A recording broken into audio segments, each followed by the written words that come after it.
ꯃꯌꯥꯝꯕꯨ ꯑꯍꯥꯟꯕꯃꯛꯇꯗ ꯋꯥꯔꯤ ꯆꯐꯨ ꯆꯦꯅꯦꯜꯒꯤ ꯃꯥꯏꯀꯩꯗꯒꯤ ꯇꯔꯥꯝꯅ ꯑꯣꯛꯆꯔꯤ꯫ ꯃꯌꯥꯝꯒꯤꯗꯃꯛ ꯉꯁꯤꯁꯨ ꯑꯗꯨꯃꯛ ꯄꯨꯗꯨꯅ ꯂꯥꯛꯆꯔꯤ ꯅꯨꯡꯉꯥꯏꯔꯕ ꯍꯣꯔꯔ ꯁ꯭ꯇꯣꯔꯤ ꯑꯃ꯫ ꯁ꯭ꯇꯣꯔꯤ ꯑꯁꯤꯒꯤ ꯃꯃꯤꯡꯅ ꯆꯧꯀꯤꯗꯥꯔ ꯑꯗꯨꯒꯤ ꯗꯁꯥ꯫ ꯋꯥꯔꯤ ꯑꯁꯤꯕꯨ ꯈꯨꯠ ꯊꯥꯕꯤꯔꯛꯈꯤꯕ ꯑꯃꯤꯠ ꯀꯨꯃꯥꯔ ꯍꯨꯏꯗ꯭ꯔꯣꯝꯕ ꯑꯗꯨꯒ ꯋꯥꯔꯤ ꯑꯁꯤꯒꯤ ꯅꯦꯔꯦꯇꯔꯒꯤ ꯊꯧꯗꯥꯡ ꯂꯧꯔꯤꯕ ꯑꯩ ꯏꯁꯥꯒꯤ ꯃꯤꯡꯅ ꯃꯂꯦꯝꯉꯥꯟꯕ ꯏꯔꯣꯝ꯫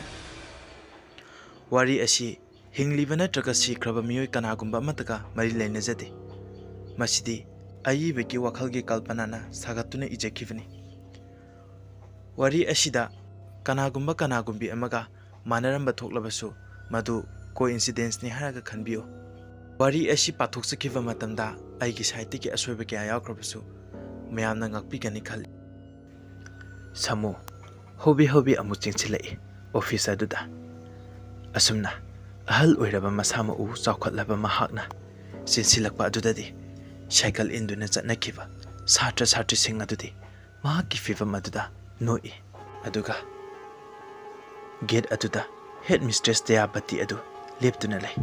ꯁꯥꯃꯨ ꯄ꯭ꯔꯄꯞ ꯆꯪꯁꯤꯜꯂꯛꯏ ꯑꯗꯨꯒ ꯑꯣꯐꯤꯁꯀꯤ ꯊꯣꯡ ꯑꯗꯨ ꯁꯣ ꯑꯗꯨ ꯇꯧꯔꯒ ꯍꯥꯡꯗꯣꯛꯅ ꯃꯆꯤꯟꯗ ꯁꯣꯠꯂꯤ꯫ ꯉꯁꯤꯇꯪꯗꯤ ꯈꯔ ꯉꯟꯅ ꯍꯟꯖꯒꯦ ꯇꯧꯕꯁꯦ ꯃꯁꯤꯒꯤ ꯃꯆꯤꯟ ꯀꯟꯕꯤꯁꯤꯒꯤ ꯄꯥꯈꯣꯟꯁꯤꯗ ꯍꯦꯛ ꯌꯥꯔꯣꯏꯗꯧꯔꯤ꯫ ꯑꯁꯨꯝꯅ ꯊꯣꯡ ꯑꯗꯨ ꯍꯥꯡꯗꯨꯅ ꯑꯣꯐꯤꯁꯇ ꯆꯪꯉꯤ ꯑꯗꯨꯒ ꯂꯣꯀꯔ ꯃꯌꯥꯝ ꯌꯥꯎꯔꯤꯕ ꯎꯄꯨ ꯑꯆꯧꯕ ꯑꯗꯨꯗ ꯌꯦꯡꯉꯤ꯫ ꯑꯗꯨꯒ ꯍꯦꯗ ꯃꯤꯁꯇ꯭ꯔꯦꯁ ꯑꯗꯨꯒꯤ ꯂꯣꯀꯔ ꯑꯗꯨ ꯁꯠ ꯍꯥꯡꯉꯤ꯫ ꯂꯩꯔꯤꯕ ꯐꯥꯏꯜ ꯃꯌꯥꯝ ꯑꯗꯨꯁꯨ ꯃꯊꯪ ꯑꯣꯠꯇꯨꯅ ꯌꯦꯡꯉꯤ꯫ ꯃꯇꯝꯗꯤ ꯉꯥꯏꯍꯥꯛ ꯂꯧꯔꯦ ꯍꯥꯏꯕꯗꯨꯅꯤ꯫ ꯃꯇꯥꯡ ꯑꯁꯤꯗ ꯑꯣꯐꯤꯁ ꯑꯁꯤꯒꯤ ꯊꯪꯅꯕ ꯀꯥ ꯕꯤꯜꯗꯤꯡ ꯑꯁꯤꯒꯤ ꯃꯇꯥꯏ ꯏꯊꯪ ꯊꯪꯕ ꯂꯦꯞ ꯂꯩꯔꯤꯕ ꯑꯗꯨꯗꯅꯤ ꯀꯣꯔꯣꯛ ꯂꯥꯎꯕꯒꯤ ꯃꯈꯣꯜ ꯑꯃ ꯊꯣꯔꯛꯏ꯫ ꯃꯗꯨꯗ ꯁꯥꯃꯨ ꯂꯥꯛꯀꯦ ꯇꯧꯏ꯫ ꯃꯈꯣꯜ ꯑꯗꯨ ꯑꯃꯨꯛꯀ ꯊꯣꯛꯂꯤꯕ꯭ꯔꯥ ꯍꯥꯏꯗꯨꯅ ꯃꯨꯟꯅ ꯋꯥꯈꯜꯗ ꯇꯥꯏ꯫ ꯃꯨꯟꯅ ꯇꯥꯁꯜꯂꯤ꯫ ꯋꯥꯈꯜꯗꯗꯤ ꯈꯜꯂꯛꯏ ꯑꯩꯕꯨ ꯁꯣ ꯂꯣꯜꯂꯝꯗ꯭ꯔꯕ ꯖꯥꯠꯂꯅꯦ ꯍꯥꯏꯗꯨꯅ꯫ ꯑꯁꯨꯝꯅ ꯈꯟꯅ ꯐꯨꯔꯤꯠꯈꯥꯎ ꯑꯗꯨꯗ ꯁꯣ ꯑꯗꯨ ꯀꯣꯏꯃꯥ ꯃꯥꯏ ꯑꯗꯨꯒ ꯑꯣꯐꯤꯁ ꯑꯗꯨꯗꯒꯤ ꯊꯣꯔꯛꯑꯒ ꯂꯦꯞ ꯂꯩꯔꯤꯕ ꯑꯗꯣꯝꯗ ꯂꯥꯛꯏ꯫ ꯃꯇꯝ ꯑꯁꯤꯗꯗꯤ ꯊꯣꯡ ꯑꯗꯨ ꯁꯣ ꯂꯣꯟꯁꯤꯜꯂꯝꯂꯦ꯫ ꯑꯗꯨꯗꯒꯤ ꯀꯩꯗꯧꯔꯕꯅꯣ ꯃꯅꯨꯡꯗ ꯄꯣꯠꯆꯩ ꯑꯣꯟꯊꯔꯕ꯭ꯔꯥ ꯍꯥꯏꯗꯨꯅ ꯊꯣꯡꯅꯥꯎ ꯑꯗꯨꯗꯒꯤ ꯌꯦꯡꯂꯨꯕꯅꯤ꯫ ꯑꯁꯨꯝ ꯌꯦꯡꯂꯤꯉꯩ ꯀꯔꯤꯁꯨ ꯊꯣꯏꯗꯣꯛꯄ ꯑꯍꯣꯡꯕꯗꯤ ꯎꯗꯦ꯫ ꯑꯗꯨꯕꯨ ꯆꯤꯡꯅꯔꯗꯨꯅ ꯃꯨꯟꯅ ꯌꯦꯡꯉꯤ ꯍꯨꯏ ꯍꯧꯗꯣꯡ ꯅꯠꯇ꯭ꯔꯒ ꯂꯝꯍꯦꯟꯕ ꯑꯉꯥꯡꯒ ꯂꯣꯟꯅ ꯆꯪꯂꯕ꯭ꯔꯥ ꯍꯥꯏꯗꯨꯅ꯫ ꯇꯟꯖꯥ ꯑꯁꯤꯗꯅꯤ ꯇꯨꯡꯂꯣꯝꯗꯒꯤ ꯀꯅꯥꯒꯨꯝꯕ ꯑꯃꯅ ꯃꯍꯥꯛꯀꯤ ꯃꯅꯥꯒꯟꯗ ꯇꯞꯅ ꯊꯦꯡꯉꯛꯄꯗꯨ꯫ ꯁꯥꯃꯨ ꯈꯪꯄ꯭ꯔꯦꯛ ꯈꯪꯅ ꯑꯣꯟꯊꯣꯔꯛꯏ꯫ ꯃꯇꯝ ꯑꯁꯤꯗ ꯃꯉꯣꯟꯗ ꯁꯣꯛꯂꯛꯂꯤꯕ ꯑꯗꯨ ꯁ꯭ꯀꯨꯜ ꯑꯁꯤꯗ ꯈꯔ ꯃꯊꯣꯡ ꯆꯥꯗꯕ ꯀ꯭ꯂꯥꯁ 8ꯀꯤ ꯄꯣꯏꯔꯩꯇꯣꯟ ꯑꯣꯏꯔꯝꯂꯦ꯫ ꯁꯥꯃꯨ ꯍꯥꯏ ꯈꯪꯉꯤꯅꯦꯍꯦ ꯅꯪꯗꯤ ꯍꯧꯖꯤꯛ ꯐꯥꯎꯕꯗ ꯀꯩꯗꯧꯔꯤꯕ ꯍꯥ ꯅꯌꯨꯝꯗ ꯆꯠꯂꯨ ꯌꯥꯗ꯭ꯔꯣ? ꯄꯣꯏꯔꯩꯇꯣꯟ ꯇꯥ ꯁꯥꯃꯨ ꯈꯪꯍꯟꯒꯦ ꯇꯧꯕꯅꯤꯗ꯫ ꯁꯥꯃꯨꯅ ꯑꯃꯨꯛ ꯍꯥꯏ ꯑꯉꯥꯡꯅ ꯇꯥ ꯁꯥꯃꯨ ꯀꯥꯏꯅꯒ ꯅꯣꯏꯒꯤ ꯑꯣꯖꯥꯈꯩꯅ ꯀꯧꯕꯅꯤ ꯅꯣꯏꯅ ꯀꯥꯇꯤ ꯀꯧꯔꯛꯀꯅꯨꯗ꯫ ꯄꯣꯏꯔꯩꯇꯣꯟ ꯑꯗꯨ ꯑꯣꯏꯁꯨ ꯀꯧꯅꯤ ꯇꯥ ꯁꯥꯃꯨ꯫ ꯁꯥꯃꯨ ꯍꯩ ꯑꯉꯥꯡ ꯅꯪ ꯆꯩ ꯆꯥꯅꯤꯀꯣ꯫ ꯑꯁꯨꯝꯅ ꯉꯥꯏꯍꯥꯛꯇꯪꯗꯤ ꯁꯥꯃꯨ ꯑꯗꯨ ꯃꯍꯥꯛꯀꯤ ꯊꯕꯛ ꯑꯗꯨ ꯀꯥꯎꯗꯨꯅ ꯑꯉꯥꯡ ꯑꯗꯨ ꯐꯨꯒꯗꯕꯒꯤ ꯇꯥꯟꯅꯩ꯫ ꯑꯗꯨꯕꯨ ꯌꯦꯡꯈꯠꯂꯛꯄꯗ ꯒꯦꯠꯇꯨꯗ ꯍꯦꯗ ꯃꯤꯁꯇ꯭ꯔꯦꯁ ꯑꯗꯨ ꯂꯦꯞꯇꯨꯅ ꯌꯦꯡꯗꯨꯅ ꯂꯩꯔꯝꯃꯤ꯫ ꯃꯇꯝ ꯑꯗꯨꯗ ꯁꯥꯃꯨ ꯅꯣꯛꯁꯤꯟꯅꯔꯒ ꯑꯉꯥꯡ ꯑꯗꯨ ꯇꯥꯟꯅꯕ ꯂꯦꯞꯂꯦ꯫ ꯑꯗꯨꯒ ꯐꯠ ꯑꯃꯨꯛ ꯑꯣꯟꯊꯣꯔꯛꯇꯨꯅ ꯑꯣꯐꯤꯁ ꯂꯣꯝꯗ ꯆꯪꯉꯛꯏ꯫ ꯄꯣꯏꯔꯩꯇꯣꯟꯁꯨ ꯅꯣꯛꯇꯨꯅ ꯆꯠꯈ꯭ꯔꯦ꯫ ꯁꯥꯃꯨ ꯍꯟꯖꯤꯜꯂꯛꯄꯗ ꯂꯦꯐꯀꯤ ꯊꯣꯡꯅꯥꯎ ꯑꯗꯨꯗ ꯍꯥꯏꯐꯦꯠ ꯌꯦꯡꯉꯨꯏ꯫ ꯃꯇꯝ ꯑꯗꯨꯗ ꯀꯥ ꯃꯅꯨꯡ ꯑꯗꯨꯗ ꯂꯩꯔꯤꯕ ꯇꯦꯕꯜ ꯑꯃꯗꯤ ꯂꯦꯕꯣꯔꯦꯇꯔꯤ ꯑꯥꯏꯇꯦꯝꯁꯤꯡꯗꯨꯒꯤ ꯃꯔꯨꯝꯗ ꯃꯨꯁꯤꯟ ꯃꯨꯕ ꯃꯑꯣꯡ ꯃꯔꯤꯜ ꯇꯥꯗꯕ ꯃꯤ ꯑꯃ ꯃꯥꯟꯕ ꯑꯃꯈꯛꯅ ꯃꯉꯣꯟꯗ ꯌꯦꯡꯗꯨꯅ ꯂꯩꯔꯝꯂꯤꯕ ꯑꯗꯨ ꯎꯕꯗ ꯁ꯭ꯋꯥꯏ ꯂꯥꯎꯏ꯫ ꯊꯪꯉꯝꯕ ꯈꯣꯡꯊꯥꯡ ꯑꯗꯨꯁꯨ ꯆꯞ ꯂꯦꯞꯄꯤ꯫ ꯑꯗꯨꯒ ꯃꯨꯟꯅ ꯌꯦꯡꯗꯨꯅ ꯊꯣꯡꯅꯥꯎ ꯃꯄꯥ ꯑꯗꯨꯗ ꯆꯪꯉꯛꯏ꯫ ꯍꯟꯗꯛꯇꯤ ꯊꯣꯡꯅꯥꯎꯗꯩꯗꯤ ꯎꯗ꯭ꯔꯦ ꯑꯗꯨꯕꯨ ꯃꯃꯤꯠꯃꯛꯅ ꯎꯈꯤꯕ ꯁꯛꯇꯝ ꯑꯣꯏꯕꯅꯤꯅ ꯈꯪꯂꯗꯤ ꯈꯪꯂꯒꯦ ꯍꯥꯏꯗꯨꯅ ꯐꯨꯔꯤꯠꯈꯥꯎꯗꯒꯤ ꯁꯣ ꯆꯕꯨꯟ ꯑꯗꯨ ꯂꯧꯊꯣꯔꯛꯏ꯫ ꯑꯗꯨꯒ ꯊꯣꯡ ꯑꯗꯨ ꯍꯥꯡꯗꯣꯛꯂꯦ꯫ ꯀꯥ ꯑꯁꯤꯁꯨ ꯑꯆꯧꯕ ꯑꯣꯏꯕꯅꯤꯅ ꯊꯣꯡ ꯑꯗꯨ ꯍꯥꯡꯗꯣꯔꯛꯄꯗ ꯑꯍꯧꯕ ꯃꯈꯣꯜ ꯑꯃ ꯊꯣꯛꯏꯕꯗꯨꯅ ꯄꯨꯛꯅꯤꯡꯗ ꯀꯔꯤꯒꯨꯝꯕ ꯏꯊꯤꯜ ꯑꯃꯗꯤ ꯐꯥꯎꯍꯜꯂꯤ꯫ ꯁꯥꯃꯨ ꯇꯞꯅ ꯆꯪꯉꯛꯏ꯫ ꯑꯗꯨꯒ ꯀꯔꯤꯒꯨꯝꯕ ꯐꯠꯇ ꯅꯨꯡꯗ ꯊꯣꯛꯂꯕꯁꯨ ꯃꯁꯥ ꯉꯥꯛꯊꯣꯛꯆꯅꯕꯅꯤ ꯍꯥꯏꯗꯨꯅ ꯊꯣꯡꯖꯤꯟ ꯃꯔꯨꯝ ꯑꯗꯨꯗ ꯂꯩꯔꯤꯕ ꯋꯥꯁꯥ ꯁꯥꯖꯩ ꯑꯗꯨ ꯄꯥꯏꯗꯨꯅ ꯆꯪꯉꯛꯏ꯫ ꯑꯀꯣꯏꯕ ꯑꯁꯤꯗ ꯀꯣꯏꯂꯩ ꯂꯩꯗꯨꯅ ꯌꯦꯡꯉꯤ ꯑꯗꯨꯕꯨ ꯃꯍꯥꯛꯅ ꯇꯝꯗꯨꯅ ꯆꯪꯉꯛꯏꯕ ꯃꯄꯥ ꯑꯁꯤꯗꯤ ꯉꯁꯥꯏ ꯃꯍꯥꯛꯅ ꯎꯈꯤꯕ ꯇꯦꯕꯜ ꯅꯝꯕꯔ 7ꯒꯤ ꯃꯔꯨꯝ ꯑꯗꯨꯗ ꯌꯦꯡꯕ ꯂꯥꯛꯄꯅꯤ ꯐꯛꯂꯥꯡ ꯃꯌꯥꯗ ꯂꯩꯔꯤꯕ ꯎꯄꯨ ꯑꯆꯧꯕ ꯃꯌꯥꯝ ꯑꯗꯨꯗꯤ ꯊꯣꯏꯅ ꯀꯔꯤꯁꯨ ꯇꯧꯕ ꯎꯗꯦ ꯑꯗꯨꯕꯨ ꯇꯦꯕꯜ ꯈꯔ ꯑꯃꯗꯤ ꯇꯦꯕꯜ ꯑꯗꯨꯗ ꯁꯥꯇ꯭ꯔ ꯁꯥꯇ꯭ꯔꯤꯁꯤꯡꯅ ꯀꯥꯎꯗꯨꯅ ꯊꯅꯝꯕ ꯑꯃꯗꯤ ꯍꯥꯞꯆꯤꯜꯂꯝꯗꯅ ꯄꯣꯠꯆꯩ ꯈꯔ ꯂꯩꯔꯤꯕ ꯑꯗꯨ ꯂꯦꯡꯂꯤ ꯂꯦꯡꯂꯤ ꯇꯧꯔꯤꯕ ꯑꯁꯤꯅ ꯍꯦꯟꯅ ꯆꯤꯡꯅꯍꯜꯂꯦ ꯑꯁꯨꯝ ꯌꯦꯡꯗꯨꯅ ꯂꯥꯛꯄꯗ ꯇꯦꯕꯜ ꯅꯝꯕꯔ 7 ꯑꯁꯤ ꯌꯧꯕꯒ ꯌꯦꯡꯉꯨꯕꯗꯗꯤ ꯀꯔꯤꯁꯨ ꯂꯩꯔꯝꯗ꯭ꯔꯦ ꯃꯍꯥꯛꯀꯤ ꯕꯥꯞꯅ ꯑꯣꯏꯔꯖꯥꯠꯂ ꯈꯟꯗꯨꯅ ꯌꯦꯡꯂꯤꯉꯩ ꯇꯨꯡꯂꯣꯝꯗ ꯃꯤ ꯑꯃ ꯐꯠ ꯁꯝꯃꯒ ꯆꯠꯈꯤꯕꯒꯤ ꯁꯍꯨꯝ ꯑꯗꯨ ꯐꯪꯉꯛꯏ ꯃꯗꯨꯗꯁꯨ ꯑꯃꯨꯛꯁꯨ ꯐꯠ ꯑꯣꯟꯊꯣꯛꯇꯨꯅ ꯁꯃꯨꯗ ꯌꯦꯡꯉꯤ ꯀꯔꯤꯁꯨ ꯎꯗꯦ ꯀꯔꯤꯁꯨ ꯂꯩꯔꯝꯗ꯭ꯔꯦ ꯚꯥꯞꯅ ꯑꯣꯏꯔꯖꯥꯠꯂ ꯑꯃꯨꯛꯁꯨ ꯈꯜꯂꯦ ꯑꯗꯨꯕꯨ ꯚꯥꯞꯅ ꯃꯁꯤꯃꯛ ꯌꯧꯅ ꯁꯥꯒꯠꯄꯗꯤ ꯉꯝꯂꯣꯏ ꯈꯟꯗꯨꯅ ꯁꯃꯨ ꯍꯦꯟꯅ ꯆꯤꯡꯅꯔꯛꯂꯦ ꯑꯗꯨꯕꯨ ꯀꯔꯤꯁꯨ ꯆꯤꯡꯅꯕꯒꯤ ꯈꯨꯗꯝ ꯆꯥꯡꯗꯝ ꯐꯪꯗꯕꯅꯤꯅ ꯑꯆꯤꯛꯄ ꯃꯐꯝ ꯑꯁꯤꯗ ꯀꯔꯤꯁꯨ ꯈꯪꯗꯕ ꯃꯥꯅ ꯃꯊꯟꯇ ꯂꯩꯕ ꯑꯁꯦ ꯈꯨꯗꯣꯡꯊꯤꯕ ꯑꯣꯏꯔꯅꯤ ꯈꯟꯕꯗꯒꯤ ꯄꯟꯊꯕ ꯇꯧꯗꯅ ꯊꯣꯔꯛꯏ ꯑꯁꯨꯝꯅ ꯄꯔꯞ ꯁꯣ ꯆꯕꯨꯜ ꯑꯗꯨꯒꯤ ꯖ꯭ꯔꯤꯡ ꯂꯥꯎꯕ ꯃꯈꯣꯜ ꯑꯗꯨꯗ ꯊꯣꯔꯛꯂꯒ ꯊꯣꯡ ꯑꯗꯨꯁꯨ ꯂꯣꯟꯁꯤꯟꯗꯨꯅ ꯁꯣ ꯍꯦꯛ ꯂꯣꯟꯁꯤꯟꯈꯤꯕꯒ ꯃꯤꯀꯨꯞ ꯑꯗꯨꯗꯅꯤ ꯑꯣꯐꯤꯁꯀꯤ ꯊꯣꯡ ꯑꯗꯨꯁꯨ ꯘ꯭ꯔꯝ ꯂꯥꯎꯅ ꯂꯣꯟꯁꯤꯜꯂꯛꯄꯒꯤ ꯈꯪꯄ꯭ꯔꯦꯛ ꯈꯪꯅ ꯌꯦꯡꯉꯛꯏ ꯃꯇꯝ ꯑꯗꯨꯗ ꯍꯦꯗ ꯃꯤꯁꯇ꯭ꯔꯦꯁ ꯑꯗꯨ ꯊꯣꯡꯗꯨ ꯂꯣꯟꯁꯤꯜꯂꯝꯂꯒ ꯃꯈꯨꯠꯇ ꯆꯦ ꯑꯃ ꯄꯥꯏꯔꯒ ꯁꯃꯨꯗ ꯌꯦꯡꯉꯛꯏ ꯑꯗꯨꯒ ꯀꯣꯆꯤ ꯀꯣꯠꯄ ꯋꯥꯍꯩꯗ ꯍꯥꯏꯔꯛꯏ ꯗꯌꯥꯄꯇꯤꯅ ꯇꯥ ꯁꯃꯨꯗ ꯋꯥ ꯁꯤꯟꯅꯈꯤꯕꯁꯤꯗꯤꯕ ꯑꯁꯤ ꯍꯥꯏꯗꯨꯅ ꯁꯃꯨ ꯑꯗꯨꯁꯨ ꯅꯣꯛꯐꯦꯠ ꯇꯧꯗꯨꯅ ꯈꯨꯝꯐꯝ ꯈꯪꯗꯅ ꯌꯦꯡꯗꯨꯅ ꯂꯩꯍꯧꯏ ꯑꯗꯨꯒ ꯑꯃꯨꯛ ꯑꯣꯐꯤꯁꯀꯤ ꯁꯣ ꯑꯗꯨꯁꯨ ꯂꯣꯟꯁꯤꯜꯂꯝꯂꯦ ꯍꯧꯖꯤꯛꯇꯤ ꯀꯦꯝꯄꯁ ꯑꯁꯤꯗ ꯃꯊꯟꯇ ꯉꯥꯏꯔꯕꯅꯤꯅ ꯄꯨꯝꯆꯤꯛ ꯆꯤꯛꯑꯦ ꯑꯗꯨꯒ ꯃꯍꯥꯛ ꯁꯥꯏꯀꯜ ꯁꯦꯠ ꯇꯝꯅ ꯃꯍꯥꯛꯀꯤ ꯁꯥꯏꯀꯜ ꯃꯅꯥꯛ ꯑꯁꯤꯗ ꯂꯥꯛꯏ ꯃꯍꯥꯛꯅ ꯂꯥꯛꯄꯒꯤ ꯂꯝꯕꯤ ꯑꯗꯨꯗꯁꯨ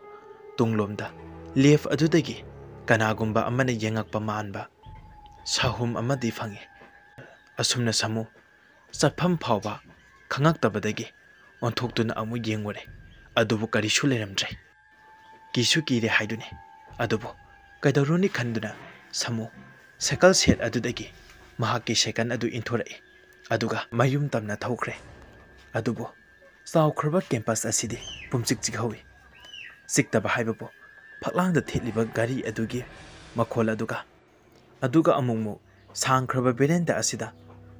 ꯈꯣꯡꯎꯞꯅ ꯆꯠꯄꯒꯤ ꯃꯈꯣꯜ ꯑꯃꯨꯛ ꯇꯥꯔꯤꯕ ꯑꯁꯤꯒꯅꯤ ꯃꯔꯛꯇ ꯑꯃꯨꯛꯁꯨ ꯀ꯭ꯂꯥꯁꯔꯨꯝ ꯈꯨꯗꯤꯡꯗ ꯊꯥꯔꯤꯕ ꯐꯥꯟꯁꯤꯡ ꯑꯗꯣ ꯃꯁꯥ ꯃꯊꯟꯇ ꯂꯦꯡꯗꯨꯅ ꯒꯞ ꯂꯥꯎꯕ ꯃꯈꯣꯜ ꯑꯃꯨꯛꯁꯨ ꯊꯣꯛꯏ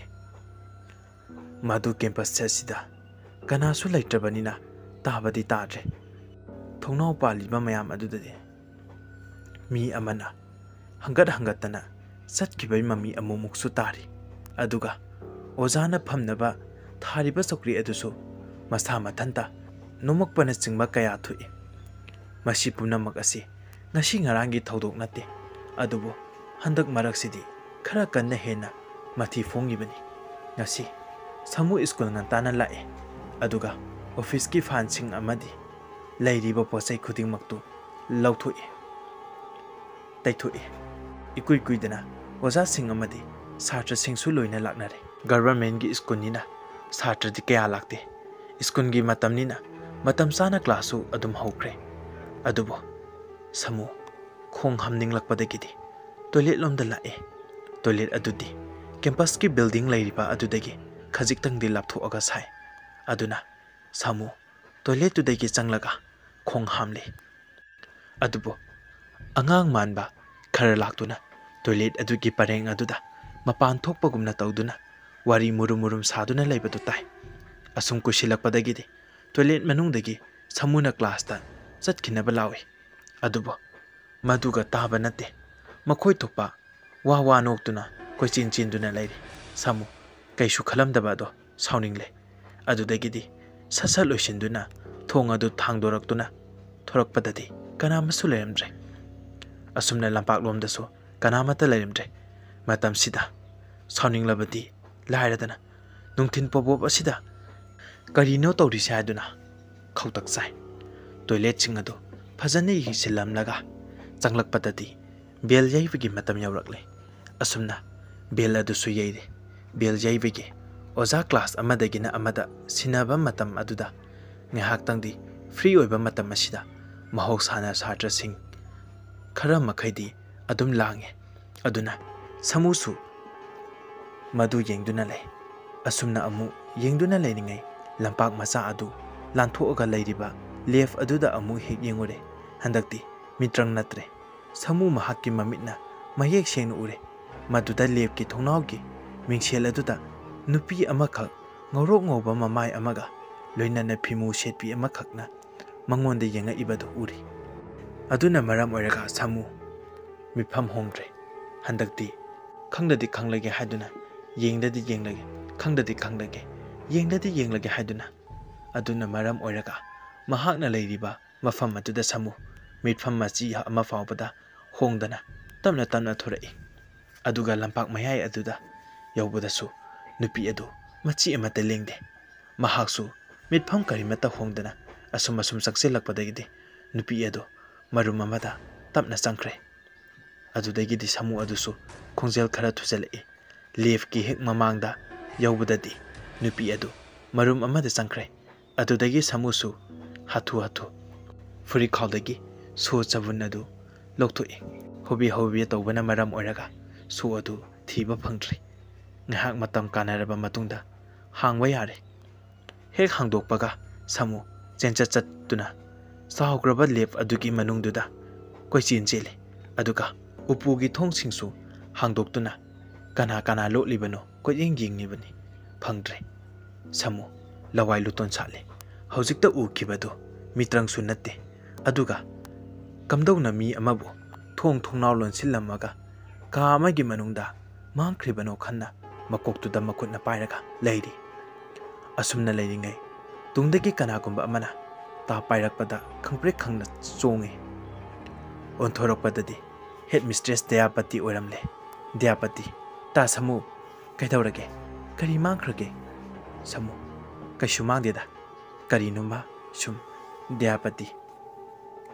ꯀꯩꯗꯧꯔꯒꯦꯅꯦ ꯇꯥ ꯁꯥꯃꯨ? ꯁꯥꯃꯨ, ꯃꯦꯗꯥꯝ, ꯑꯩꯅ ꯍꯥꯏꯔꯒ ꯃꯦꯗꯥꯝꯅ ꯊꯥꯁꯨ ꯊꯥꯖꯔꯣꯏꯗꯕꯁꯤꯕꯨ꯫ ꯌꯥꯔꯦꯁꯦ, ꯇꯣꯛꯑꯁꯦ꯫ ꯂꯥꯛꯑꯣ ꯃꯦꯗꯥꯝ꯫ ꯗꯌꯥꯄꯇꯤ, ꯅꯠꯇꯦ, ꯊꯥꯖꯒꯦꯅꯦ꯫ ꯀꯔꯤꯅꯣꯕ ꯇꯝꯃꯣꯕ? ꯇꯥ ꯁꯥꯃꯨ, ꯚꯨꯠ ꯊꯣꯛꯄꯩ ꯋꯥꯔꯤꯅꯤꯗ꯫ ꯂꯥꯛꯑꯣꯁꯦ ꯂꯥꯛꯑꯣꯁꯦ,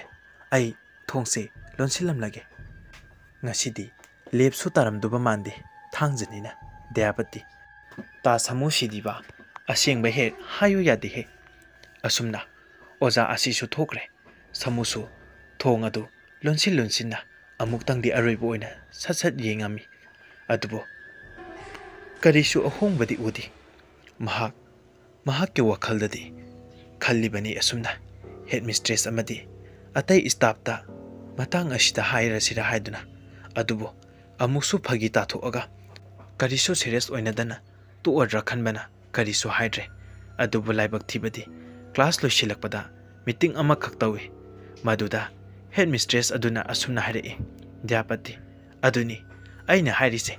ꯑꯦꯛꯖꯥꯝꯁꯨ ꯀꯨꯏꯗ꯭ꯔꯦ, ꯊꯥ 2ꯃꯨꯛꯇ ꯉꯥꯏꯔꯦ꯫ ꯑꯗꯨꯅ ꯍꯟꯗꯛꯇꯤ ꯈꯔ ꯑꯍꯣꯡꯕ ꯂꯩꯍꯟꯕꯗꯣ ꯑꯩꯗꯤ ꯌꯥꯝꯅ ꯄꯥꯝꯃꯤ꯫ ꯑꯗꯨꯅ ꯃꯌꯥꯝ ꯈꯔ ꯀꯟꯅ ꯍꯣꯠꯅꯃꯤꯟꯅꯁꯤꯀꯣ꯫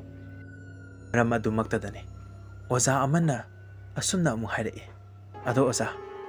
ꯂꯩꯇ ꯂꯥꯏꯔ ꯉꯥꯛꯇꯅꯤꯅ, ꯁꯥꯇ꯭ꯔꯅꯤꯅ ꯕꯣꯔꯗꯤꯡ ꯑꯁꯤꯗ ꯂꯩꯌꯨ ꯍꯥꯏꯕꯗ ꯌꯥꯒꯗ꯭ꯔꯅꯦ? ꯗꯌꯥꯄꯇꯤ, ꯑꯗꯨꯗꯤ ꯑꯔꯥꯏꯕꯅꯤ꯫ ꯅꯣꯏꯅꯇ ꯑꯩꯅ ꯍꯥꯏꯔꯤꯕꯁꯦ ꯇꯧꯃꯤꯟꯅꯁꯤ꯫ ꯀꯅꯥꯁꯨ ꯂꯦꯞꯄꯤꯔꯛꯀꯅꯨ꯫ ꯑꯉꯥꯡ ꯕꯣꯔꯗꯤꯡꯗ ꯂꯩꯇꯕ ꯍꯥꯏꯗꯨꯗꯤ ꯑꯩꯅ ꯊꯣꯛꯄ ꯇꯧꯔꯛꯑꯒꯦ꯫ ꯀ꯭ꯂꯥꯁ 10 ꯈꯛꯇꯒꯤꯗꯤ ꯃꯣꯏ 19 ꯈꯛꯇꯕꯨ ꯀꯨꯏꯗꯧꯕꯁꯨ ꯅꯠꯇꯦ, ꯊꯥ 2-3ꯗꯪꯒꯤꯅꯤ꯫ ꯑꯗꯨꯁꯨ ꯃꯦꯇ꯭ꯔꯤꯛ ꯊꯥꯗꯧꯕꯒꯤ ꯑꯩꯈꯣꯏꯅ ꯀꯟꯅ ꯍꯣꯠꯅꯕꯤꯒꯦ ꯍꯥꯏꯕꯅꯤ꯫ ꯃꯃꯥ ꯃꯄꯥꯁꯤꯡꯅꯁꯨ ꯁꯣꯏꯗꯅ ꯌꯥꯔꯛꯀꯅꯤꯗ꯫ ꯑꯩ ꯍꯌꯦꯡꯗꯣ ꯁꯤꯒꯤ ꯃꯇꯥꯡꯗ ꯅꯣꯇꯤꯁ ꯊꯣꯛꯀꯦꯁꯨ ꯈꯜꯂꯤ꯫ ꯑꯗꯨꯅ ꯍꯧꯖꯤꯛꯇꯤ ꯃꯤꯇꯤꯡ ꯑꯁꯤꯗ ꯃꯌꯥꯝꯅꯁꯨ ꯄꯣꯖꯤꯇꯤꯚ ꯔꯦꯁꯄꯣꯟꯁ ꯄꯤꯔꯛꯂꯕꯅꯤꯅ ꯑꯩ ꯊꯕꯛꯁꯤ ꯌꯥꯔꯦ, ꯄ꯭ꯔꯣꯁꯦꯁ ꯍꯧꯔꯒꯦ ꯈꯜꯂꯦ ꯍꯌꯦꯡꯃꯛꯇꯒꯤ꯫ ꯑꯁꯨꯝꯅ ꯉꯥꯏꯍꯥꯛ ꯇꯨꯃꯤꯟ ꯂꯩꯅꯩ꯫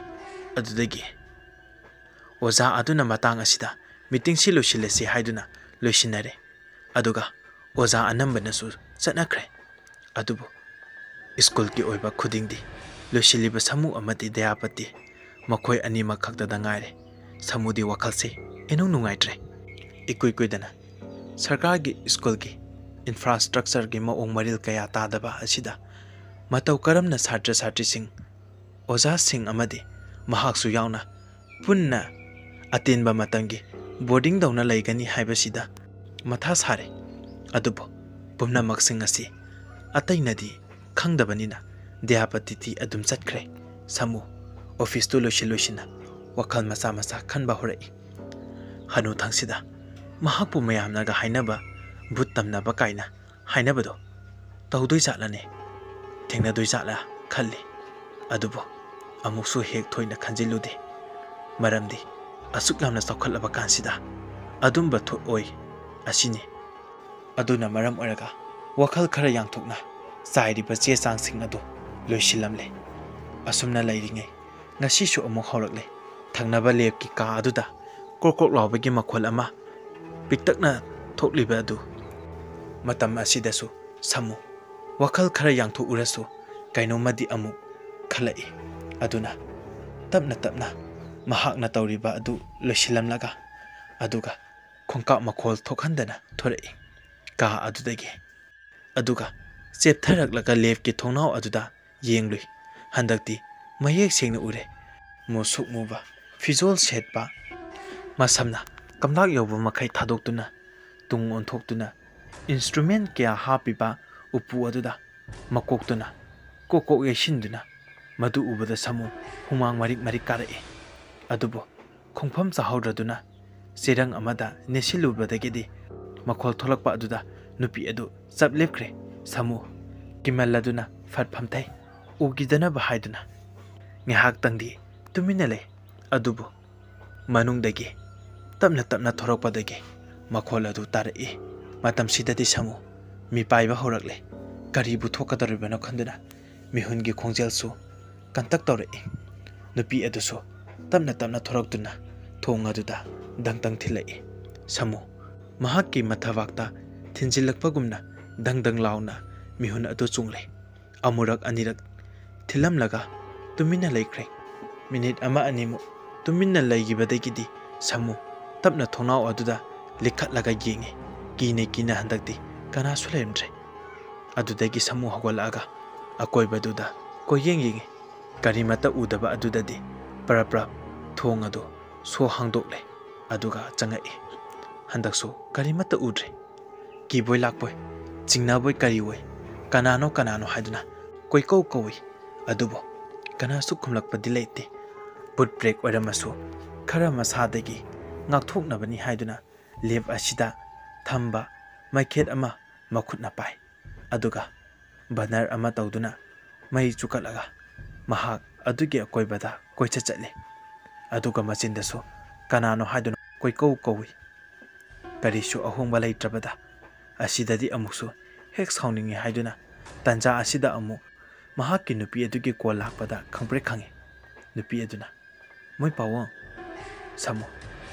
kaidawrage nupi aduna hala adaw natro samu hala adaw ne kaidawrage ne nupi oh nasu nupado mabuk cha inane tawleri pharmacy dagi hidak amata labirao mapado thapok mafamdagi halaktari haini samu oh hoi lairake nupi thame adudi samu thamoko ka age su asumna samu wakaldo haifetangdi divert tawe mafam sidi mahakna tawbangam thabak natte khanduna ka adu thonglon silamle aduga school asidagi thorakle matamgi matung ina class 10 gi metric thakadaba satra satri sing loinamok boarding da lainaba kausille samusu school si mahakna kupna senabanina mahaksu boarding asida laibi yaudure oza nupi ani amadi oza nupa amaga punna makhoi laiminagadabani aduna maram oraga makhoi laiminare ngasidi ahanba ahing oidoribani aduna maram oraga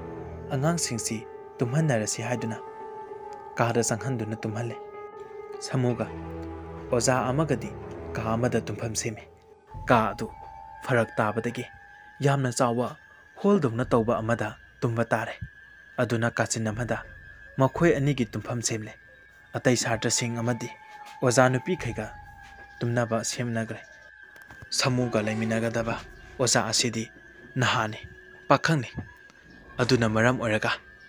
ꯇꯨꯝꯃꯝꯗꯥꯏꯗ phone ꯋꯥꯔꯤ ꯁꯥꯒꯅꯤ ꯍꯥꯏꯗꯨꯅ phone ꯑꯗꯨ ꯄꯥꯏꯔꯒ ꯊꯣꯛꯈ꯭ꯔꯦ꯫ ꯁꯥꯃꯨ ꯅꯨꯃꯤꯗꯥꯡ ꯑꯁꯤꯗ ꯆꯥꯎꯔꯕ ꯍꯣꯜꯒꯨꯝꯕ ꯀꯥ ꯑꯁꯤꯗ ꯃꯩꯉꯥꯜ ꯃꯔꯛꯇ ꯐꯃꯨꯡꯗ ꯐꯝꯗꯨꯅ ꯂꯩꯔꯤ꯫ ꯑꯊꯦꯡꯗ ꯂꯩꯔꯛꯄꯒꯤ ꯍꯧꯅꯕꯤ ꯋꯥꯈꯜ ꯁꯦꯔꯥꯟ ꯇꯨꯔꯥꯟ ꯈꯟꯕ ꯍꯧꯔꯛꯏ꯫ ꯃꯃꯥꯡꯒꯤ ꯅꯨꯃꯤꯠꯁꯤꯡꯗ ꯃꯍꯥꯛꯅ ꯎꯈꯤꯕ ꯊꯦꯡꯅꯕꯁꯤꯡ ꯑꯗꯨ ꯃꯃꯤꯠꯇ ꯐꯠ ꯎꯔꯛꯏ꯫ ꯃꯇꯝ ꯑꯗꯨꯗ ꯁꯥꯃꯨ ꯃꯃꯤꯠꯇꯨ ꯐꯠ ꯎꯏꯁꯤꯜꯂꯤ, ꯑꯗꯨꯒ ꯋꯥꯈꯜ ꯑꯗꯨ ꯀꯥꯎꯈꯤꯅꯕ ꯀꯟꯅ ꯍꯣꯠꯅꯩ꯫ ꯀꯥꯎꯒꯦ ꯈꯜꯂꯕꯁꯨ ꯌꯥꯗ꯭ꯔꯗꯨꯅ ꯎꯄꯥꯏ ꯂꯩꯇꯅ ꯃꯃꯤꯠꯇꯨ ꯄꯥꯡꯊꯣꯔꯛꯏ꯫ ꯃꯇꯝ ꯑꯗꯨꯗ ꯂꯥꯞꯇꯛꯅ ꯑꯣꯖꯥ ꯅꯍꯥ ꯄꯥꯈꯪ ꯑꯗꯨ ꯐꯛꯂꯥꯡꯗ ꯉꯥꯊꯗꯨꯅ ꯃꯃꯤꯠ ꯑꯗꯨ ꯆꯐꯨꯃꯨꯛ ꯂꯥꯎꯊꯣꯛꯄ ꯃꯈꯩ ꯃꯉꯣꯟꯗ ꯌꯦꯡꯗꯨꯅ ꯅꯣꯛꯐꯦꯠ ꯇꯧꯔꯒ ꯂꯩꯔꯝꯃꯤ꯫ ꯃꯗꯨꯗ ꯁꯥꯃꯨ ꯑꯗꯨ ꯈꯪꯏ, ꯍꯦꯟꯅ ꯍꯩꯅꯍꯟꯗ꯭ꯔꯤꯁꯨ ꯑꯣꯖꯥ ꯑꯗꯨꯅ ꯃꯤꯠꯐꯝ ꯑꯃꯗꯤ ꯁꯛꯐꯝ ꯀꯔꯤꯁꯨ ꯍꯣꯡꯗꯅ ꯃꯉꯣꯟꯗ ꯃꯣꯃꯣꯟ ꯇꯧꯔꯒ ꯌꯦꯡꯉꯝꯕ ꯑꯗꯨꯗꯅꯤ꯫ ꯁꯥꯃꯨ ꯏꯪꯒꯤꯠ ꯇꯧꯗꯨꯅ ꯀꯩꯗꯧꯔꯦ ꯍꯪꯏ, ꯑꯗꯨꯕꯨ ꯃꯁꯤꯗꯁꯨ ꯁꯛꯐꯝ ꯑꯣꯟꯗꯦ꯫ ꯁꯥꯃꯨ ꯆꯤꯡꯅꯕ ꯑꯗꯨꯝ ꯐꯥꯎꯔꯛꯏ, ꯑꯗꯨꯕꯨ ꯀꯔꯤꯁꯨ ꯈꯟꯗꯕ ꯁꯥꯗꯨꯅ ꯃꯍꯥꯛꯁꯨ ꯃꯣꯃꯣꯟ ꯇꯧꯁꯤꯜꯂꯒ ꯀꯩꯗꯧꯒꯦ ꯍꯪꯕꯗꯧꯅ ꯃꯉꯛꯇꯨ ꯅꯣꯝꯃꯤ꯫ ꯃꯇꯝꯁꯤꯗꯁꯨ ꯁꯥꯃꯨ ꯑꯗꯨ ꯑꯃꯨꯛꯀ ꯍꯦꯟꯅ ꯑꯗꯨꯝ ꯀꯤꯔꯛꯂꯦ꯫ ꯑꯗꯨꯕꯨ ꯀꯝꯗꯧꯗꯅ ꯇꯟꯖꯥ ꯑꯁꯤꯗ ꯅꯨꯄꯤꯔꯣꯝꯗꯗꯤ ꯑꯍꯧꯕ ꯈꯣꯟꯖꯦꯜ ꯑꯃꯗ ꯂꯥꯎꯔꯛꯄꯅꯤ꯫ ꯁꯥꯃꯨ ꯐꯃꯨꯡꯗꯒꯤ ꯐꯨꯛ ꯍꯧꯒꯠꯂꯒ ꯀꯨꯝꯊꯔꯒ ꯆꯦꯜꯂꯛꯏ꯫ ꯅꯨꯄꯤꯔꯣꯝꯒꯤ ꯖꯒꯥ ꯑꯗꯨ ꯌꯧꯕꯗꯅꯤ ꯃꯌꯥꯝꯗꯨ ꯏꯔꯥꯡ ꯂꯥꯡꯅꯔꯝꯃꯤ꯫ ꯅꯨꯄꯤ ꯑꯅꯤ ꯑꯍꯨꯝꯗꯤ ꯀꯞꯄꯨ ꯀꯞꯂꯝꯃꯤ꯫ ꯑꯁꯨꯝꯅ ꯆꯪꯁꯤꯟꯗꯨꯅ ꯍꯪꯂꯨꯕꯗꯗꯤ ꯅꯨꯄꯤ ꯑꯃꯗꯣ ꯍꯥꯟꯅꯗꯒꯤ ꯍꯧꯅ ꯂꯥꯏ ꯅꯨꯡꯁꯤꯠ ꯂꯩꯕꯅ ꯃꯔꯝ ꯑꯣꯏꯔꯒ ꯃꯁꯥ ꯅꯨꯡꯉꯥꯏꯇ꯭ꯔꯗꯨꯅ ꯐꯨꯗꯣꯔꯛꯄ ꯑꯣꯏꯔꯕꯖꯥꯠꯅꯤ꯫ ꯇꯧꯔꯤꯕꯗꯨꯗꯤ ꯄꯨꯔꯥ ꯀꯨꯝꯍꯩ ꯑꯃꯅꯤ꯫ ꯃꯌꯥꯝ ꯑꯗꯣ ꯑꯁꯤꯒꯨꯝꯕꯒꯤ ꯀꯦꯁ ꯑꯁꯤ ꯀꯌꯥ ꯊꯦꯡꯅꯔꯛꯇꯕꯒ ꯀꯩꯗꯧꯗꯣꯏꯅꯣ ꯏꯈꯪ ꯈꯪꯅꯗ꯭ꯔꯦ꯫ ꯑꯗꯨꯕꯨ ꯁꯥꯃꯨꯅ ꯈꯔ ꯑꯍꯟ ꯍꯥꯏꯗꯨ ꯑꯣꯏꯔꯕꯅꯤꯅ ꯃꯍꯥꯛꯅ ꯈꯔ ꯈꯪꯕꯗꯒꯤꯗꯤ ꯈꯨꯗꯛꯇ ꯇꯥꯏꯔꯦꯟ ꯃꯁꯥ ꯑꯃ ꯊꯦꯛꯇꯨꯅ ꯏꯁꯤꯡ ꯑꯁꯦꯡꯕꯅ ꯇꯧꯗꯨꯅ ꯑꯉꯥꯡ ꯅꯨꯄꯤ ꯃꯆꯥ ꯑꯗꯨ ꯒ꯭ꯌꯥꯟ ꯈꯔ ꯂꯥꯛꯇꯨꯅ ꯃꯁꯥ ꯑꯗꯨ ꯋꯥꯕꯗꯒꯤꯗꯤ ꯇꯨꯝꯍꯟꯈ꯭ꯔꯦ꯫ ꯑꯇꯩꯗꯨꯁꯨ ꯑꯣꯖꯥ ꯅꯨꯄꯤ ꯑꯅꯤꯗꯨꯅ ꯐꯖꯅ ꯁꯦꯟꯅꯔꯒ ꯇꯨꯝꯅꯕ ꯁꯦꯝ ꯁꯥꯟꯈ꯭ꯔꯦ꯫ ꯑꯃꯨꯛꯁꯨ ꯍꯜꯂꯛꯄꯗꯗꯤ ꯕꯦꯔꯦꯟꯗꯥꯒꯤ ꯑꯔꯣꯏꯕ ꯃꯇꯥꯏꯗ ꯑꯣꯖꯥ ꯅꯨꯄꯥ ꯑꯗꯨ ꯐꯝꯗꯨꯅ ꯐꯣꯟ ꯋꯥꯔꯤ ꯑꯃꯨꯛ ꯁꯥꯟꯅꯗꯨꯅ ꯂꯩꯔꯝꯃꯤ꯫ ꯁꯥꯃꯨ ꯈꯧꯇꯛ ꯆꯥꯏ꯫ ꯑꯁꯨꯝꯅ ꯀꯧꯁꯤꯜꯂꯒ ꯇꯨꯝꯂꯁꯤꯔ ꯅꯠꯇ꯭ꯔꯒ ꯑꯗꯨꯝ ꯂꯩꯍꯧꯔꯁꯅꯨ ꯍꯜꯂꯁꯤꯔ ꯈꯟꯅ ꯀꯥ ꯑꯗꯨꯗ ꯆꯪꯂꯦ꯫ ꯉꯁꯤꯅ ꯑꯍꯥꯟꯕ ꯅꯨꯃꯤꯠꯀ ꯑꯣꯏꯕꯒ ꯁꯥꯃꯨ ꯑꯗꯨ ꯐꯃꯨꯡ ꯑꯣꯟꯅꯕꯒꯤ ꯄꯥꯛ ꯍꯦꯛ ꯇꯨꯝꯊꯕ ꯌꯥꯗ꯭ꯔꯦ꯫ ꯐꯅꯌꯥꯝ ꯊꯦꯡꯂꯦ, ꯑꯣꯖꯥ ꯅꯨꯄꯥ ꯑꯗꯨ ꯁꯨꯛꯆꯪ ꯆꯪꯉꯛꯇ꯭ꯔꯦ꯫ ꯑꯁꯨꯝꯅ ꯊꯦꯡꯖꯤꯜꯂꯛꯂꯦ꯫ ꯊꯦꯡꯃꯜꯂꯦ ꯍꯥꯏꯔꯨꯔꯒꯦ ꯈꯟꯅ ꯑꯃꯨꯛ ꯁꯥꯃꯨ ꯑꯗꯨ ꯀꯨꯝꯊꯔꯛꯄꯅꯤ꯫ ꯍꯦꯛ ꯀꯨꯝꯊꯔꯛꯄꯒ ꯑꯣꯖꯥ ꯑꯗꯨ ꯃꯍꯥꯛꯀꯤ ꯐꯃꯨꯡ ꯃꯃꯥꯡꯗ ꯂꯦꯞꯇꯨꯅ ꯂꯩꯔꯝꯕꯗ ꯈꯪꯄ꯭ꯔꯦꯛ ꯈꯪꯉꯦ꯫ ꯀꯔꯝ ꯀꯥꯟꯗ ꯆꯪꯉꯛꯏꯅꯣ ꯍꯥꯏꯕꯒ ꯑꯃꯠꯇ ꯈꯪꯍꯧꯗ꯭ꯔꯦ ꯁꯥꯃꯨ꯫ ꯁꯥꯔꯗꯤ ꯀꯔꯝ ꯀꯥꯟꯗ ꯆꯪꯉꯛꯏꯅꯣ? ꯑꯃꯠꯇꯁꯨ ꯈꯪꯍꯧꯗ꯭ꯔꯦ ꯑꯩꯗꯤ꯫ ꯑꯖꯤꯠ: ꯗꯥ ꯁꯥꯃꯨ, ꯑꯩꯗꯤ ꯆꯠꯄꯗ ꯆꯦꯛꯃꯨꯛ ꯂꯥꯎꯒꯟꯗꯕꯅꯤ, ꯑꯗꯨꯒꯤꯅꯤ꯫ ꯁꯥꯃꯨꯅ: ꯇꯨꯝꯃꯁꯤꯅꯦ ꯑꯗꯨꯗꯤ, ꯊꯦꯡꯁꯨ ꯊꯦꯡꯂꯦ꯫ ꯑꯖꯤꯠꯅ: ꯍꯣꯏ ꯇꯥ ꯁꯥꯃꯨ꯫ ꯑꯁꯨꯝꯅ ꯅꯝꯗꯨꯅ ꯇꯨꯝꯊꯈ꯭ꯔꯦ꯫ ꯑꯗꯨꯕꯨ ꯇꯨꯝꯊꯕ ꯀꯨꯏꯗ꯭ꯔꯤꯉꯩ ꯑꯔꯥꯞꯄꯗ ꯂꯩꯕ ꯂꯦꯐ ꯑꯗꯣꯝꯗ ꯀꯣꯛ ꯀꯣꯛ ꯂꯥꯎꯕꯒꯤ ꯃꯈꯣꯜ ꯑꯃꯗꯤ ꯇꯥꯔꯛꯈꯤ꯫ ꯑꯗꯨꯕꯨ ꯑꯍꯥꯟꯕꯗ ꯑꯣꯖꯥ ꯅꯨꯄꯥ ꯑꯖꯤꯠꯅ ꯇꯥꯔꯕ ꯃꯥꯜꯂꯦ꯫ ꯇꯨꯃꯤꯟꯅ ꯃꯃꯤꯠ ꯑꯗꯨ ꯄꯥꯡꯊꯣꯛꯂꯒ ꯍꯧꯒꯠꯂꯛꯏ, ꯑꯗꯨꯒ ꯃꯅꯥꯀꯣꯡꯗꯨ ꯊꯥꯡꯒꯠꯇꯨꯅ ꯇꯥꯏ꯫ ꯃꯗꯨꯗ ꯈꯪꯂꯦ ꯃꯍꯥꯛꯅ ꯇꯥꯔꯤꯕ ꯃꯈꯣꯜ ꯑꯁꯤ ꯂꯦꯐ ꯑꯗꯣꯝꯗꯒꯤꯅꯤ ꯍꯥꯏꯕꯗꯨ꯫ ꯑꯗꯨꯅ ꯃꯈꯣꯜ ꯑꯁꯤꯁꯨ ꯑꯁꯦꯡꯕꯃꯛ ꯊꯣꯛꯄ ꯃꯈꯣꯜꯅꯤ ꯍꯥꯏꯕꯁꯦ ꯑꯁꯨꯝꯅ ꯇꯥꯔꯛꯄꯗꯒꯤꯗꯤ ꯇꯞꯅ ꯍꯧꯒꯠꯂꯛꯂꯒ ꯁꯥꯃꯨꯒꯤ ꯃꯅꯥꯛꯇ ꯆꯪꯉꯛꯏ, ꯑꯗꯨꯒ ꯁꯥꯃꯨꯗꯨ ꯃꯁꯥ ꯅꯣꯝꯗꯨꯅ ꯍꯧꯗꯣꯛꯏ꯫ ꯁꯥꯃꯨꯁꯨ ꯇꯨꯝꯊꯕꯗ ꯉꯥꯏꯔꯤꯕꯅꯤ꯫ ꯉꯥꯎꯐꯤꯡ ꯉꯥꯎꯐꯤꯡ ꯃꯃꯤꯠꯇꯨꯁꯨ ꯄꯥꯡꯊꯣꯔꯛꯄꯗ ꯃꯝꯂꯤ ꯃꯝꯂꯤ ꯇꯧꯕ ꯃꯔꯛ ꯑꯗꯨꯗ ꯑꯖꯤꯠꯅ ꯂꯩꯔꯝꯕ ꯑꯗꯨꯗꯗꯤ ꯈꯪꯄ꯭ꯔꯦꯛ ꯈꯪꯂꯗꯨꯅ ꯆꯣꯡꯏ꯫ ꯑꯗꯨꯕꯨ ꯑꯖꯤꯠꯅ ꯍꯥꯏꯕꯗꯒꯤ ꯃꯍꯥꯛ ꯈꯔꯗꯤ ꯐꯔꯦ, ꯑꯗꯨꯒ ꯊꯣꯛꯏꯕ ꯃꯈꯣꯜꯁꯤꯡ ꯑꯗꯨꯗꯤ ꯀꯃꯥꯏꯅ ꯇꯧꯕꯅꯣ ꯈꯪꯅꯤꯡꯂꯛꯏ꯫ ꯑꯁꯨꯝꯅ ꯃꯈꯣꯏ ꯑꯅꯤ ꯃꯈꯨꯠꯇ ꯇꯣꯔꯆ ꯂꯥꯏꯠ ꯑꯃꯃꯝ ꯄꯥꯏꯔꯒ ꯊꯣꯡꯗꯨ ꯍꯥꯡꯗꯣꯔꯛꯂꯒ ꯊꯣꯔꯛꯏ꯫ ꯀꯦꯝꯄꯁ ꯑꯁꯤ ꯃꯨꯁꯤ ꯃꯨꯁꯤ ꯇꯧꯕ ꯕꯜꯕ ꯈꯔꯗꯤ ꯊꯥꯜꯂꯤ꯫ ꯑꯣꯐꯤꯁ ꯃꯃꯥꯡꯗꯁꯨ ꯑꯃ ꯊꯥꯟꯕꯅꯤꯅ ꯊꯪꯅꯕꯒꯤ ꯂꯦꯐ ꯑꯗꯨꯁꯨ ꯃꯩꯉꯥꯜꯗꯤ ꯈꯖꯤꯛ ꯈꯖꯤꯛ ꯐꯪꯏ,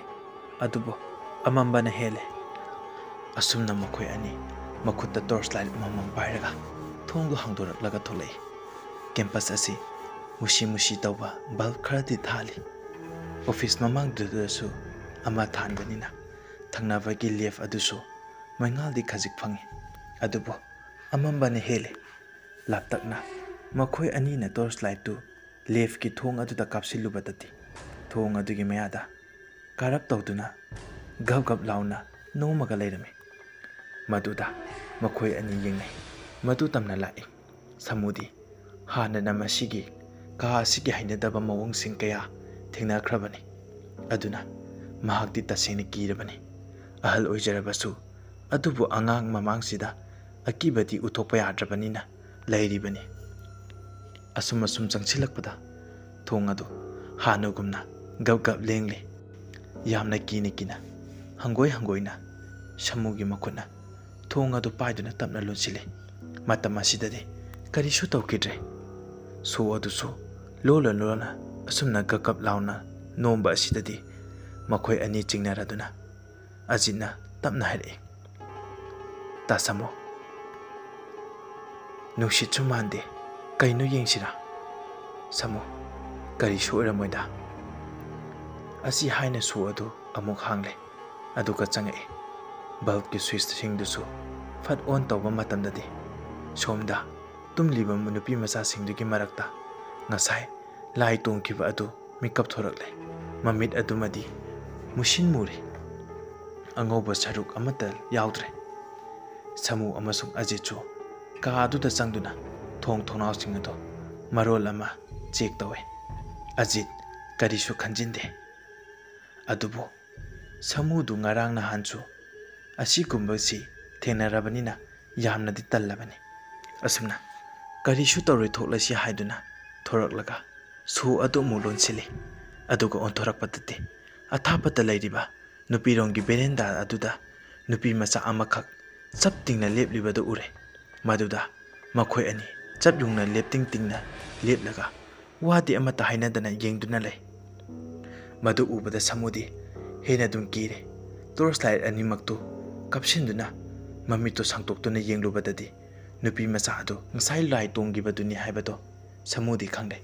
adubu ajiti khangdabanina karino haina hangle ta samo karino adege asidi pratibha natro kaidoriba madi ahinga asida matonda lipi asina ta samo samu aduna asuna hare khangdine kaidoriba sanu maso hangusira asi haduna makhoi ani du amu nupi macha adugi manakta khara naksina changsinduna laptakna ajitna kowe ajitna pratibha nangdi kaidoriba mapana sida pratibha kari shukumde mamitu ishinduna masado hari lepi amukasu ajitna kaidore haiduna asum changsile adubu khara sum changsilakpada mahakki manak asum yaksilakpadadi numlamba masa adu chap lepkre ajitke kaidorabano haiduna hangi mana he yaksilakpadudade prabita mushin muba mamito khangpang pangthorakpada ajitu khangprek khangna maning halle samusu soilawba makai thangamba khongthang adu lepi pratibha tungda lotuna pairamba saitup aduna ajita thomai ajicho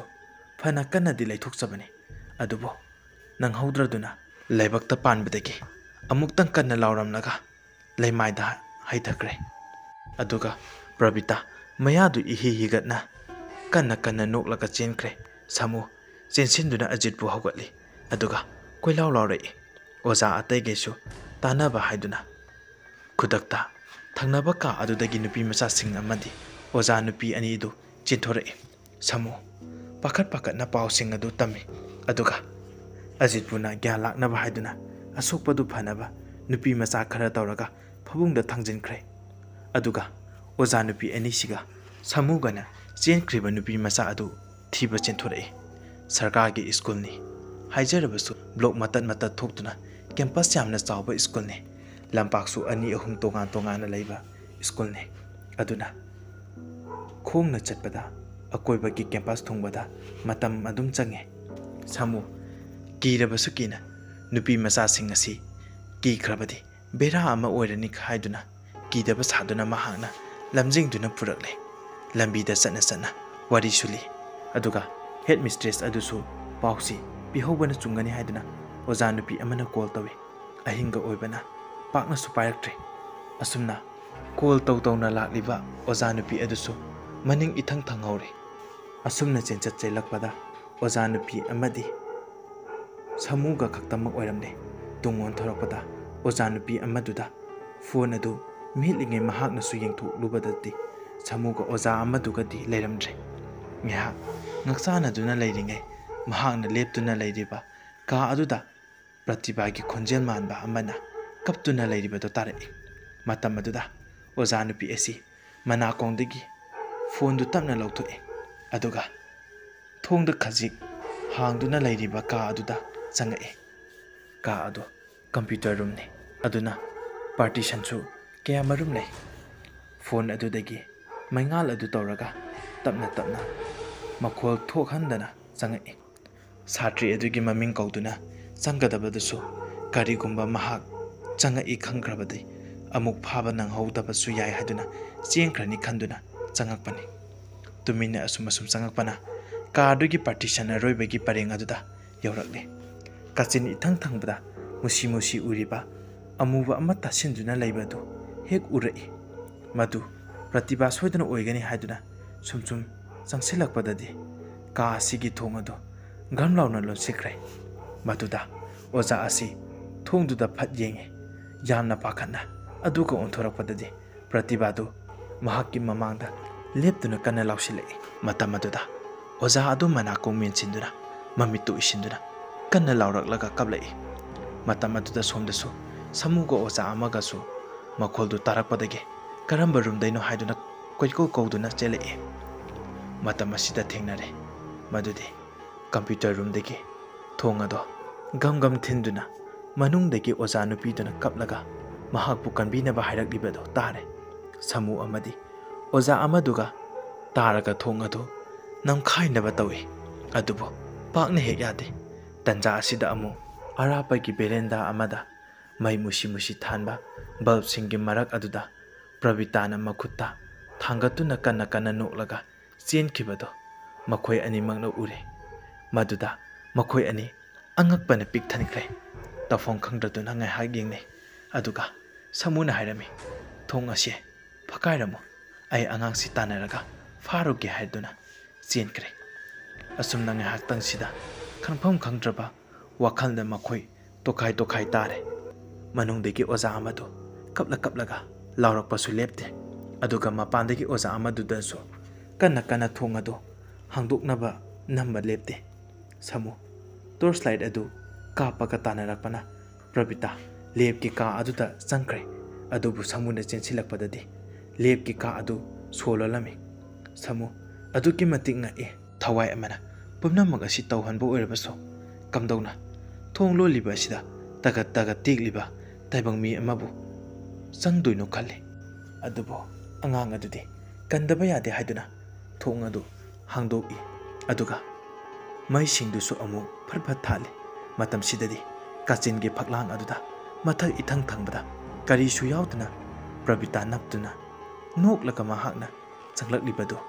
ꯌꯦꯡꯗꯨꯅ ꯂꯩꯔꯝꯃꯤ꯫ ꯃꯗꯨ ꯎꯕꯗ ꯁꯥꯃꯨ ꯋꯥ ꯉꯥꯡꯕ ꯊꯣꯛꯈꯤꯗ꯭ꯔꯦ ꯑꯗꯨꯕꯨ ꯇꯞꯅ ꯆꯪꯁꯤꯟꯗꯨꯅ ꯁꯦꯝ ꯁꯥꯗꯨꯅ ꯄ꯭ꯔꯕꯤꯇꯥꯕꯨ ꯀꯧꯏ꯫ "ꯁꯥꯃꯨ, ꯏꯕꯦꯝꯃ, ꯀꯨꯝꯊꯔꯛꯑꯣ, ꯁꯤꯗ ꯂꯥꯛꯑꯣ, ꯀꯨꯝꯊꯔꯛꯑꯣ" ꯑꯗꯨꯕꯨ ꯄ꯭ꯔꯕꯤꯇꯥꯗꯤ ꯅꯣꯛꯂꯤꯕ ꯁꯛꯐꯝ ꯑꯗꯨ ꯍꯣꯡꯗꯨꯅ ꯃꯨꯁꯤꯟ ꯃꯨꯕ ꯃꯃꯤꯠꯇꯨꯅ ꯁꯥꯃꯨꯕꯨ ꯑꯗꯨꯝ ꯌꯦꯡꯗꯨꯅ ꯂꯩꯔꯤ꯫ ꯁꯥꯃꯨꯁꯨ ꯑꯔꯩꯕ ꯊꯧꯅꯥ ꯈꯨꯝꯖꯤꯟꯗꯨꯅ ꯃꯈꯨꯠꯇꯨ ꯇꯤꯡꯊꯣꯛꯂꯛꯂꯒ ꯇꯞꯅ ꯑꯣꯟꯁꯤꯟꯗꯨꯅ ꯇꯞꯅ ꯆꯪꯁꯤꯜꯂꯤ ꯑꯗꯨꯒ ꯅꯨꯄꯤ ꯃꯆꯥ ꯑꯗꯨꯕꯨ ꯀꯧꯊꯔꯤ꯫ ꯍꯦꯟꯅ ꯅꯛꯁꯤꯜꯂꯨꯕ ꯈꯨꯗꯤꯡꯒꯤ ꯄ꯭ꯔꯕꯤꯇꯥꯒꯤ ꯀꯤꯔꯕ ꯈꯣꯟꯖꯦꯜꯗ ꯍꯧꯅ ꯅꯣꯛꯄ ꯍꯦꯜꯂꯛꯏ꯫ ꯃꯤꯀꯨꯞ ꯑꯁꯤꯗ ꯂꯥꯏꯕꯛ ꯐꯕꯗꯒꯤ ꯁꯥꯇ꯭ꯔꯤ ꯑꯃꯗꯤ ꯑꯣꯖꯥ ꯅꯨꯄꯤ ꯑꯅꯤꯃꯛꯇꯨ ꯀꯥ ꯑꯁꯤꯗ ꯆꯦꯟꯁꯤꯜꯂꯛꯏ꯫ ꯃꯈꯣꯏꯁꯨ ꯎꯔꯦ ꯅꯨꯄꯤ ꯃꯈꯩꯗꯨꯗꯤ ꯄꯤꯔꯤ ꯀꯞꯂꯤꯕꯅꯤ꯫ ꯇꯧꯔꯤꯕ ꯃꯇꯧ ꯑꯗꯨ ꯄꯨꯝꯅꯃꯛ ꯑꯁꯤꯒꯤ ꯌꯥꯏꯐꯅꯕ ꯊꯧꯅꯥ ꯄꯨꯝꯕ ꯐꯨꯗꯣꯛꯂꯒ ꯁꯥꯃꯨꯗꯤ ꯀꯔꯤ ꯇꯧꯒꯅꯤ ꯈꯪꯗ꯭ꯔꯦ꯫ ꯁꯥꯃꯨ ꯎꯄꯥꯏ ꯂꯩꯔꯔꯣꯏ ꯈꯟꯗꯨꯅ ꯃꯈꯨꯠ ꯑꯗꯨꯅ ꯄ꯭ꯔꯕꯤꯇꯥꯒꯤ ꯃꯈꯣꯡ ꯑꯅꯤꯃꯛꯇꯨꯗ ꯇꯥꯞ ꯄꯥꯏꯁꯤꯜꯂꯦ꯫ ꯃꯇꯝ ꯑꯁꯤꯗꯗꯤ ꯄ꯭ꯔꯕꯤꯇꯥ ꯍꯧꯅ ꯀꯞꯄ ꯂꯥꯎꯕ ꯍꯧꯔꯛꯂꯦ꯫ ꯃꯇꯝ ꯑꯁꯤꯗ ꯊꯣꯡꯅꯥꯎꯁꯤꯡ ꯑꯗꯨꯁꯨ ꯒꯞ ꯇꯧꯗꯨꯅ ꯅꯣꯝꯃꯛꯏ꯫ Samusu kanna hotnaduna Prabitabu chingthare aduga konsinduna puraklaga konsinba matamda Prabitana Samugi lingjumda I thokpa makhai chikpa hore aduga makhut khusa sing aduna su Samugi managanda amadi puksepta kolai madu khangna hojik Prabitabu ka tamna puraklai asumna Prabitabu kayo bodagiti phi ama taraga fabungda makhong makhut punsinduna hifalli khudak sidani amu headmistress ki ko lakpadagi Samu adu chenthokre aduga gate to hangluraga Deyapati maiba ama taraga gari achawadu thausilai asumna khonglai thuna makhoi su chensilaktuna tawramliba adu ure ngasai makhaidi phan chungduna phabunga throk nomambane adubu tawramba saptra adu maiba asi changakpadaidi phakre adubu mahaki kiraba minok adumadi noktuna mipum khudingmaktu ikoi koine yengai maiba aduso mahidi adum haijaba jane aduna mahaki furi khawdagi lairik macha ama puthorai aduga haifet aduda warol khara murum sondana paraga nupi macha adugi manakta changsilai Prabita ngarang ngangduna sawba horaklai adubo mahaiba asina thawa isa sadaduna asumna haire maibana hai karino nangna pamli base ha nangna ikodegi pamli base karino nangi apamba khuding su piri aduga ngasina amo kainoba nang kem kidrabo Pratiba yamna usitana hauna nokpa adubo mahaiba asigi big adudagi tairen masa fajava amakak puthuri machinda murum sonduna tairen masa aduda mantradu haple aduga amuktang kanna Prabita ki haksangda kansille matam aduda Prabita o khongba gong kaplagle mayam sing mamit khumjin me yaw manakong minsin me yaw tori adubu samudi mahakna hakthingna loinamak thingnabana araiba thongna pumba kharadi lakle asumna amaiba asina tairen masaduna asuma sumantra sonduna kalakpa dudagidi Prabita di I thokpagumna anaba phawigi maongda kaplagle aduga thaliba bulb sing aduso phat khappa hore aduga Dehapatina mahakki begtagi lehaw angangbigi masa ama khak satoraklaga maiba aduda pi maiba aduna amu madu uli Prabita handikti kaplamba adu phakre aduga mamai mamit gyan men tadaba makai panghaida hairamaga gyan mangduna lekthakre matam asida kaplamba mai adu su phakre matang asida maiba amati Deyapati su sor sangna hondoi kamdongno thokkibano haibadu Samu amadi leiriba mayam aduna tamle maiba asina su tawgadaba amadi tawroidaba pumba adu hairaba matungda hojikti kaisu tawraroi pakhatlanu ajisu gya laklani hairaga thorakle asumna thindorakpagi lambida Deyapati na asumna Samuda haire Deyapati ta Samu ngasidi ai wa khara haige Samu habiyu meda Deyapati warise yamna de sange adubo ai khara samjela age Samuna sumaina tawone handakse ai hiram asigi matangda khara laithure aduna ni tawriba ase Samu haibadi school asi sahi kya ki mamangdege sumaina laitina sagona duna lairakpa mafamni madu aikhoi ki mamangda lairamba akhang ahisingna hairambadadi nupi ama mafamsi asida maong tadana siki madugi thawai aduna amuk asumana mathi fonglai adu mahakki chakthak haibadi mahakna apambadu phangdri fawba tawi hai mamangdasu aina mafam asida lairakpadagi mahakki chakthak asi haiba asiga tawraga aduma pirakpani aduna kya mathi fongdrabani aduna aisu handakse khara laithure aduna mahakki chakthak asi fajana pirudre adugini tawrakle ase ado haujiti piramlabani na karisu tawraroi Samu karino mahakna pamlibadi Deyapati lehaw angamba leyedo makoina hainarambada mahakna yamna pamjarakpa pisak piklingaidege adum chinduna lakjarakpa leini hai madu mahakna adum aikhoidagi piraknaba nibani matam chana pihaudrabadi asumna aki akhangse adum tawhali adu karisu khalureno haujikti karisu toraroi samu hairi sinadi meda matung adum mahakki apamba bihaudrabadi tawni haibani natra Dayapati haibangamde adubo ekhodi sectionse mafam asida ekhoi punsi chupa lega tawba natabnina leiringai matam asida ekhoi ki susoidanaba mahakki susoidanaba tawse ado ataidadi warise sabirurano ataida sarurabadi mathang loina khangnaraga problem ama oirani ta samuda aina hairibasidi ta samuga adum school asiga loinaraga laibanina ta samudi khangbada karisu kaidina khanbaini matam asida samusu warorap tawna oja aduda kochi kole samuna nahana hairamadi asumna suto amoidabane adubu aisho line headmistress oirakpati natabnina Dayapati so madugi pakhum du pire Dayapati matang saraga haigena khalambani ta samu asumna maiba amasung Dayapati satkre samu changlakle